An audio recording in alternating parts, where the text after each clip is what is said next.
Good afternoon, everybody, and welcome to the afternoon edition of the Peri10K Share-a-thon. Today we are talking about how to prioritize your task list. And what is Peri10K Share-a-thon? It is a daily live stream show where thought leaders and change makers, we come together and we discuss ideas around personal and business transformation. And for the past couple of years, the Peri10K Mastermind has ran thousands of these share-a-thons every day, and we've been trying to inspire millions of people, changing lives one live stream at a time. So if you'd like to join the wait list, it is going to be open once a month now, I believe, and you can go to peri10k.com/join and get on the wait list, and Katia will be getting in touch with you. So we just heard from Elaine talking about her way that she prioritizes her task list, and I'm going to talk about a couple different things today. I was on earlier this morning. Hi, Diana, how are you? Hi, Amy and Elaine, how are you? Peter, thanks for joining me.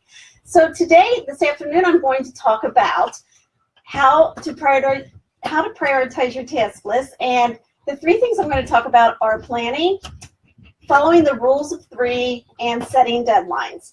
And one thing is, in order to be able to prioritize our list, we have to plan.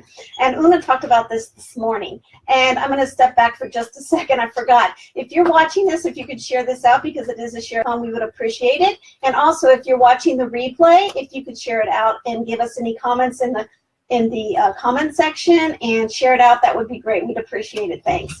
So anyway, back to my talk here. Planning. If you don't have a plan in place, you can't set your priorities to move forward. So what we do is you can create a master list of your plans. I'm not sure about you, but I'm a creative person and I am a type A person, so I've always got thoughts running around in my head. So if I have a master list, what I do is on my phone, I have a little notepad, and I'll just write down things when they come to my head. That way you can go back later when it's time, and you can put those into action for your work or for your business or for your personal life. So it's a great thing to do that. So you can have a master list. Then also you can have a monthly list, a weekly list, and a daily list. And that goes true also for business planning. What we've done this year, and well, we work with a business coach, and which is very important for entrepreneurs, but what we do is we plan out the whole year. For example, what we would like our income to be this year, our revenue to be this year. So we plan that out.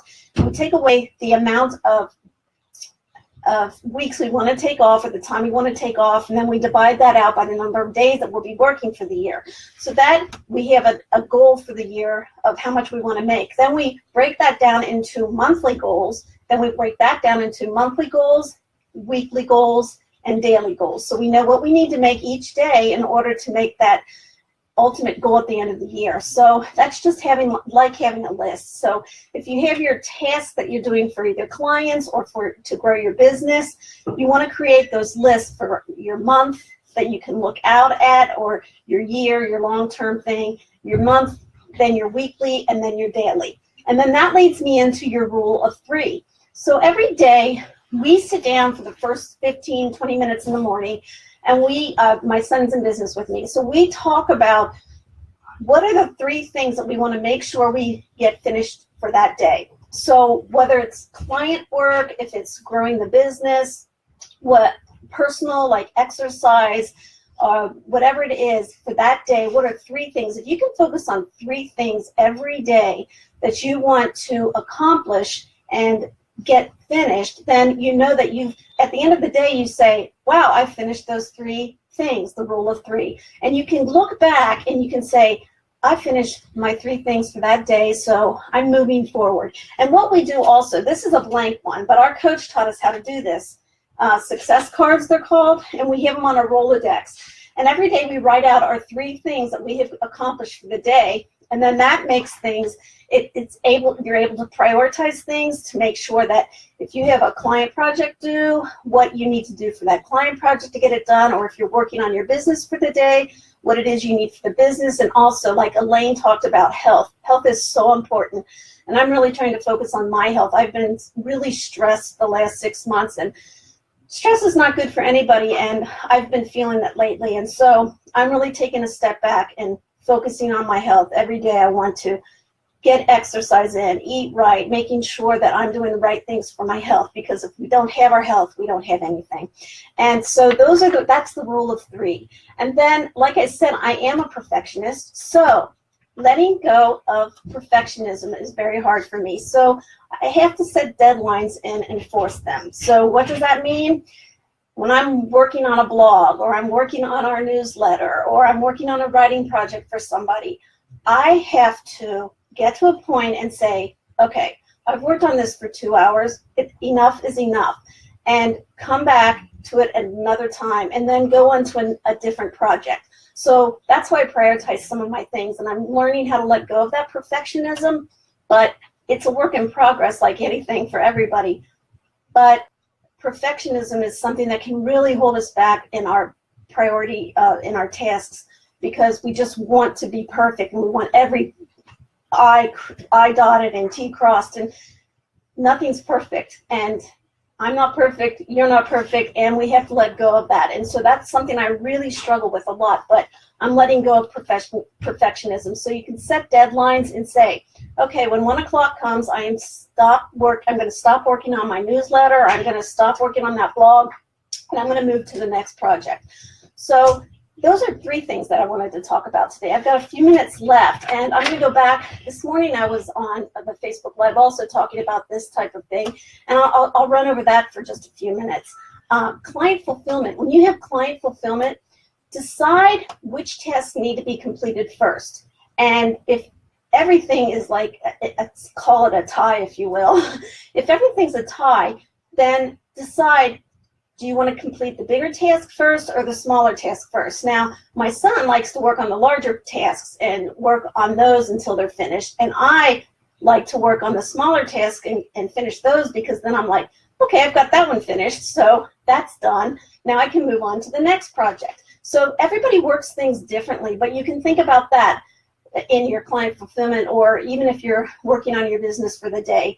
What is it that you can do that is a shorter project or a longer project, and how is it that you like to work on those types of things to set your priorities and get them done? And I'm going to see if anybody's commenting here. Yeah, we all want to be perfect, Elaine, but it isn't necessary, and it's not a reality either. So, yeah, I do love working with my son, Elaine. It's great. It's great, and it's challenging, but it is great too at the same time. So, also, personal time. That's really important, something we've learned from our coach. That's the first thing we do in the year. It's mark off your personal time. If you want to take your birthday off, take your birthday off and mark it off on the calendar. Mark off the days or the weeks that you want to take off. We always take off the week between Christmas and New Year's, and so that's automatically on the calendar where we're off. And then this week, my goal is to take 3 to 4 weeks off on vacation. I'm going to take 2 of those weeks at one time. So personal time is so important. And then your exercise. If you're going to exercise 3 or 5 days a week, get it on the calendar. I haven't been putting it on the calendar because I'm like, I'll get my exercise in. Well, guess what? I haven't been getting my exercise in, and I can tell because of the stress that's going on. So I'm getting that on the calendar. Peter said to me today, put it on the calendar. Well, I never thought I had to put it on the calendar because I've always exercised, but I've let it fall to the wayside the last couple of months, and that's just it's not me, to begin with, and it's not good for me either. So prioritize your time that way. And so in a wrap up today, I'm going to tell you that the way I prioritize my time is I plan, we work in the rules of 3, and I am working on letting go of my perfectionism, because that is something, like I said, that I'm working on continually every day. So again, if you're watching the replay of this and you would kind of share it out if it's of value to you, we would appreciate it. And Elaine and I thank you very much for joining us today. It was a short broadcast today, but 2 is better than 0, and we are making it happen, right, Elaine? So you all have a great day, and we will see you on the next Share-a-thon. Have a great day. Bye.